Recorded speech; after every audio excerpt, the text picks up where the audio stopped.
జై శ్రీరామ్. అందరికీ నమస్కారం. వెల్కమ్ టు న్యూస్ అఖండ.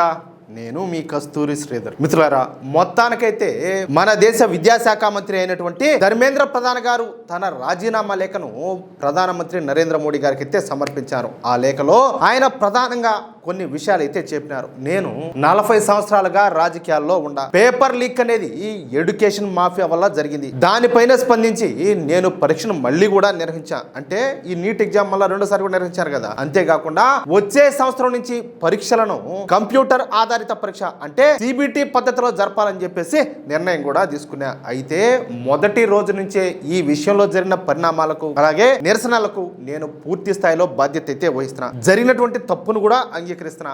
నా వల్ల దేశంలో నిరసనలు అలాగే ఆందోళనలు కొనసాగడం సరికాదు కాబట్టి నేను రాజీనామా చేస్తున్నాను అని ఆయన స్పష్టంగా పేర్కొన్నాడు. ప్రస్తుతానికి ఆయన రాజీనామా లేఖనైతే పంపించాడు. ప్రధాని మోడీ గారు దీనిని ఏ విధంగా ఆమోదిస్తారు, ఇంకా సరే రాబోయే రోజుల్లో ఏం జరుగుతుంది అనేది చూడాలి. కానీ ఈ మొత్తం వ్యవహారాన్ని గనక ఒకసారి పరిశీలిస్తే ఇది బీజేపీకి రాజకీయంగా అనుకూలంగా మారినట్టే కనపడుతుంది. అది ఎట్రా, అసలు రాజీనామా చేసిందే బీజేపీ మంత్రి కదా అని చెప్పేసి మీరు అనుకోవచ్చు.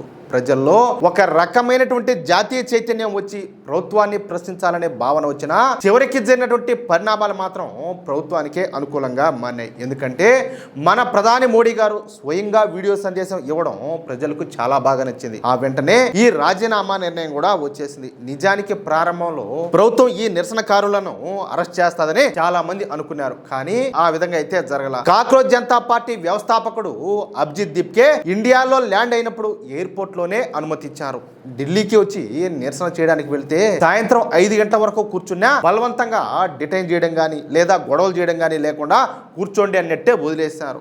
ఆ తర్వాత వేరే నగరంలో నిరసన చేసినా కూడా అడ్డుకోలా. మరోవైపు సోనం వాంగ్చుక్ విషయంలో నెగిటివ్ సెంటిమెంట్ పెరిగిన మాట అయితే నిజమే. ఎందుకంటే ఆయన ఏదో తీసుకుపోయినారు, అరెస్ట్ చేశారని చెప్పేసి కొంతమంది విచ్చలవిడిగా విపరీతంగా తప్పుడు ప్రచారాలంతా కూడా చేశారు. ఆయన్ను అక్కడి నుంచి తీసుకెళ్లినప్పుడు వ్యతిరేకత అయితే వచ్చింది. కానీ ఆ తర్వాత ఆయన్ను 1-2 రోజులు సఫ్దర్జంగ్ హాస్పిటల్లో ఉంచి కోర్టు అనుమతితో మేదాంత ఆసుపత్రికి వెళ్లే అవకాశం కూడా ఇచ్చారు. చివరకు ఆయన నోటి నుంచే నాకు తక్షణ రాజీనామా అయితే అవసరం లేదు, ముందు పార్లమెంట్ లో దీనిపైన చర్చ జరగాల, వీలైతే ఆ తర్వాత రాజీనామా చేయించండి అని చెప్పినారు. కానీ ఈ కాంగ్రెస్ వాళ్ళు పార్లమెంట్ సభలో జరగనిచ్చారా?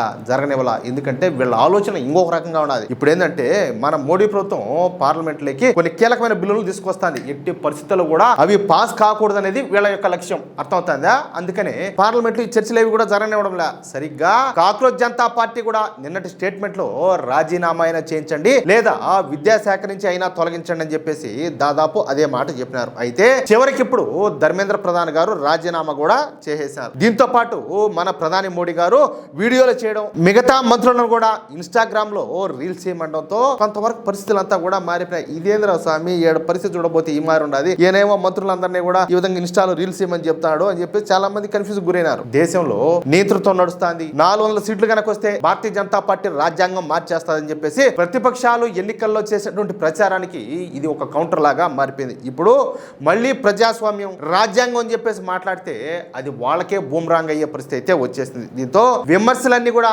మళ్ళీ అభిజిత్ దీప్కే వైపే తిరిగిపోయినాయి. అయితే ఈ మొత్తం కథలో జూలై 20 తేదీన జరిగినటువంటి ఒక సంఘటన మాత్రం ప్రతికూలంగా మిగిలిపోయింది. అదేంటయ్యా అంటే విద్యార్థులు పార్లమెంట్ వైపు వెళ్ళినప్పుడు వాళ్ళపైన దాడి జరగడం, దెబ్బలు తగలడం అనేది ఎంత మాత్రం కూడా సమర్థనీయం అయితే కాదు. కానీ ఇక్కడ ఇంకొక లాజిక్ కూడా ఉన్నది దీంట్లో. ఒక చిన్న ఇష్యూ. ఇప్పుడు ఆడిపోయిన వాళ్ళంతా కూడా విద్యార్థులు కాదు కదా. ఏమంటారా? విద్యార్థులు నాకు తెలిసి కొద్దిమందే ఉన్నారు. మిగతా వాళ్ళంతా కూడా సంఘ విద్రోహులు, అదే విధంగా బీజేపీ వ్యతిరేకులు, మోడీ వ్యతిరేకులు, మోడీని అమ్మనా బూతులు తిట్టేవాళ్ళు. కనీసం వాళ్ళ ఆడపిల్లలు కనీసం వాళ్ళ ఇంట్లో వాళ్ళు కానీ వాళ్ళ అమ్మ నాయన విన్నారంటే ఇంటికి మీద కోచారట్టే నోట్లు ఇంటర్పోతారు. ఆ విధంగా మాట్లాడతారు. వాళ్ళు మాట్లాడే మాటలు కనీసం వాళ్ళు చూస్తే వాళ్ళు చదువుకున్న వాళ్ళు ఉన్నట్టున్నారా? ఏ అమ్మ ఆలి ఒక్కటే కాదు, శరీరంలో ఎన్ని అవయవాలు ఉంటాయో అన్ని మాటలు మాట్లాడతారు. సిగ్గుపడ్డం వాళ్ళు చుట్టూ 100 మంది ఉన్నారు. సిగ్గు లజ్జ లేకుండా మాట్లాడతారు. లోపల ఇన్నర్ వేర్లు కనపడతాయి. వాళ్ళు బట్టలు వేసుకుంటే అట్లా బట్టలు వేసుకొని తిరుగుతారు. కాదు, ఎందుకు వాళ్ళు మనుషులు ఇలా బతుకులు చేయడం? అసలు వాళ్ళు చదువుకున్న వాళ్ళ లేకపోతే సంసారంలో కాదో నాకైతే అర్థం కావడం లేదు. ముందుండి నడిపించాల్సిన వాళ్ళు వెనక్కి తగ్గిపోతే చివరికి సామాన్య విద్యార్థులే ముందుకు పోయి దెబ్బలు తిన్నారు. ఇది జరగకుండా అయితే ఉండాల్సింది. కానీ విద్యార్థులు ఆలోచన చేయాలి కదా. అరే మనం ఇక్కడ విద్యార్థులమే ఉన్నామా లేకపోతే మన చుట్టూ వేరే వాళ్ళు కూడా పోయిండారు అనేది వీళ్ళు కూడా ఒకసారి ఆలోచన చేయాలి. ఎందుకంటే రెచ్చగొట్టే వాళ్ళు వెనక్కి రెచ్చగొడతారు, రెచ్చగొట్టి వెనక్కి వెళ్ళిపోతారు. ఇక్కడ దెబ్బలు తినేది ఎవరు? అర్థమైంది కదా మీకు. ఇప్పుడు ఇక్కడ అసలు ప్రశ్న ఏంటయ్యా అంటే కేంద్ర విద్యాశాఖ మంత్రి రాజీనామా చేయడమే కాకుండా ఆయనతో పాటు ఉన్నటువంటి ఉన్నత స్థాయి ఐఏఎస్ అధికారులలో నలుగురు రాజీనామా కూడా అడిగినారు. అలాంటప్పుడు ఈ కాంగ్రెస్ పార్టీ కావచ్చు, డెకైట్ ఉన్నాడు కదా అరవింద్ కేజ్రీవాల్, ఈయన గారికి సంబంధించినటువంటి ఆమ్ ఆద్మీ పార్టీ పాలిత రాష్ట్రాల్లో ఉన్నటువంటి విద్యాశాఖ మంత్రుల రాజీనామాలు ఎందుకు అడగరు? ఉదాహరణకు పంజాబ్ విద్యాశాఖ మంత్రి పిల్లల విషయంలో అవసరం వస్తే నేను కూడా రాజీనామా చేస్తానని చెప్పినా కూడా ఇప్పటి వరకు రాజీనామా చేయాల. ఎవడు? ఈ కేడీవాల్ కావచ్చు, ఈ రాహుల్ బాబా కావచ్చు, లేకపోతే వీళ్ళంతా ఉన్నారు కదా, ఈ డెకాట్ ముండా కొడుకులంతా కూడా ఇప్పుడు ఆడిపి ప్రొటెస్టులు చేయమని చెప్పండి చూద్దాం. ఇప్పుడు పంజాబ్ విద్యాశాఖ మంత్రిని కూడా రాజీనామా చేయమని చెప్పేసి అడగండి, అక్కడ కూడా పోయి నిరసనలు వ్యక్తం చేయండి. కాదు అక్కడ అడగరా? వీళ్ళు ఏ పార్టీకి మద్దతు ఇస్తారో ఆ పార్టీ నాయకులను కూడా ఇదే విధంగా ప్రశ్నించాలా, అంతేనా కాదా? ఒక పార్టీని మాత్రమే నిలదీసి మిగతా పార్టీలను వదిలేయడం ఎంతవరకు న్యాయం? అర్థమైంది మీకు? ఇదే సమయంలో ఈ అభిజిత్ దిప్కే మాట్లాడతా, మేము అడిగిన రాజీనామా అయితే వచ్చేసింది, కానీ ఆత్మహత్య చేసుకున్న విద్యార్థుల కుటుంబాలకు ప్రభుత్వం పరిహారం ఇచ్చి విద్యార్థులపైన దాడి చేసిన పోలీసులపైన చర్యలు తీసుకునేంత వరకు మేము ఇక్కడి నుంచి వెళ్ళము అని చెప్పినాడు. చూసారా వీళ్ళ దొంగ చేష్టాల? నిజంగా పరిమితులు లేవు కాబట్టి మాట్లాడడంలే, కోపం తగ్గే వరకు, బీపీ డౌన్ అయిపోయే వరకు దమ్మ నాకు వరుస పెట్టి మింగుదాం అనిపించింది ఊరికే కూడా. ఏమి కథలో చూడండి, మీరే ఒకసారి ఆలోచించండి. యాడ ప్రజాస్వామ్యము, యాడ భావ ప్రకటన స్వేచ్ఛ, యాండాది మన దేశంలో లోఫర్ ముండా కొడుకులంతా కూడా, దోనబోయే గాలిముండా కొడుకులంతా కూడా వచ్చి మోడీ గారిని నోటికి వచ్చేట్టు మాట్లాడతారు. ఎంత అంటే అంత దిగజారుడు మాటలు. కనీసం ఒక చిన్న పిల్లని అడిగినా కూడా రాళ్ళ తీసుకొని కొడతాడు. అంత దారుణంగా, అంత నీచంగా మాట్లాడతారు. అయినా కూడా మహానుభావుడు ఆయన ఓపిక బట్టి ఈ రోజు నవ్వుతా మాట్లాడతాడు. ఎందుకంటే దేశంలో అల్లకల్లోలం జరుగుతుంది, అలా జరగకూడదు, దేశంలో అరాచకాలు జరగకూడదు, అరాచక శక్తులు పేటరైపోకూడదు, ఈ సమస్య అనేది ఇంతటితో ముగిసిపోవాలని చెప్పేసి ఆయన ప్రతి విషయంలో కూడా సరెండర్ అయిపోయినట్టు ప్రతి విషయంలో కూడా కాంప్రమైజ్ అవుతాడు. ఎందుకంటే విద్యార్థుల జీవితాలు పాడైపోతాయి, ఇక్కడ వాళ్ళ ముందు పెట్టి అరాచక శక్తులన్నీ కూడా వెనకుండి నడిపిస్తాయి, విద్యార్థులు ఇబ్బంది పడతారని చెప్పేసి ఇంట్లో ఒక పెద్ద దిక్కులాగా అన్ని బూతులు తింటా ఉన్నా కూడా, అన్ని మాటలు పడతా ఉన్నా కూడా ఆయన భరిస్తాడు. చూడండి ఎట్లా జరుగుతుందో. విద్యార్థులపైన దాడి చేయడం, మహిళలను జర్నలిస్టులను కొట్టడం వంటి అంశాలపైన ఇప్పటికే ఢిల్లీ హైకోర్టులో బిల్లు స్వీకరించి విచారణ కూడా అంగీకరించింది. విషయం కోర్టు పరిధిలో ఉన్నప్పుడు, అలాగే రేపు ఆగస్టు 5 దగ్గర పడుతుంది కదా, అంటే మీకు అర్థం కాల, ఇప్పుడు ఢిల్లీలో ఆగస్టు 5 దగ్గర పడుతుంది అంటే స్వాతంత్ర దినోత్సవం నాడు ఏ విధంగా ఉంటుందో పరిస్థితి అంతా కూడా మీకు తెలుసు. అంటే వీళ్ళు అంతకుమించి ప్లాన్ ఏదో వేస్తారు.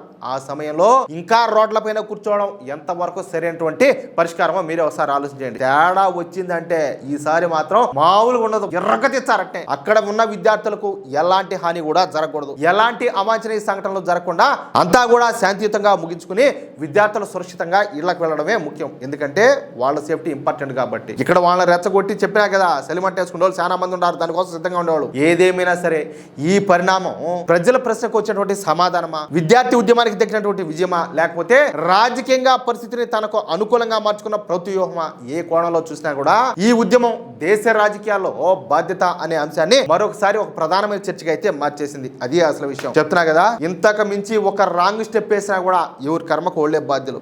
ఇక్కడ ఇంకొకటి ఏంటంటే, ఏదైనా కూడా ఫస్ట్ నుంచి కూడా జాగ్రత్తగా చూసుకుంటారు రావాల. ఒకసారి కనుక రాంగ్ స్టెప్ పడిందంటే చాలా వరకు ఇబ్బందులు పడాల్సి వస్తుంది. అది ప్రభుత్వమైనా సరే, లేకపోతే అది ఎవరైనా సరే. కానీ నేను కోరుకునేది ఒకటే, ఇకనైనా సరే ప్రతి విషయంలో కూడా ప్రభుత్వం ఆచితూచి అడుగులేయాల.